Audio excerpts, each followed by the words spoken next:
சர்ச்சைக்குரிய இஸ்லாமிய சமய போதகர் ஜக்கீர் நாயக் மலேசியாவில் சொற்பொழிவு ஆற்றக்கூடாது என்று கூறப்படும் தடை உத்தரவின் நிலை குறித்து ஆராயப்படும் என உள்துறை அமைச்சர் சைஃபுடின் நசுத்யோன் இஸ்மாயில் தெரிவித்திருக்கிறார்.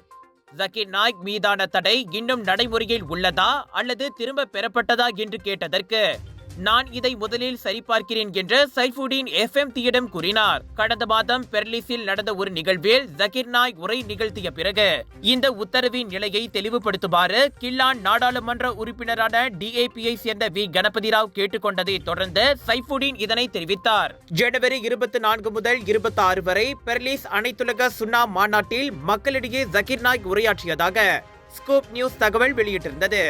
முஸ்லிம் அல்லாதவர்களுக்கு நம்பிக்கையை பரப்ப அனுமதிக்கும் சட்டங்களை அவர்கள் முழுமையாக பயன்படுத்தவில்லை என்று கூறி இஸ்லாத்தை பரப்புவதற்கான முயற்சிகளை தீவிரப்படுத்தும்படி மலேசிய முஸ்லிம்களுக்கு அக்கூட்டத்தில் ஜக்கீர் நாயக் அழைப்பு விடுத்ததாக கூறப்பட்டது. மதமாற்ற முயற்சிகள் இல்லாததற்காக மறுமையில் முஸ்லிம்கள் பதில் சொல்ல வேண்டும் என்றும் அவர் கூறியிருந்தார். பொதுமக்கள் முன்னிலையில் ஜக்கீர் நாயக் சொற்பொழிவு ஆற்றுவதற்கு பெர்லிஸ் முஃப்தி அஸ்ரி ஜைனுல் அபிடின் அனுமதி வழங்கியிருந்ததாக அம்மாநில ஃபத்வா குழுவின் உறுப்பினர் ரொசாய்மி ரம்லி கூறியிருந்தார்.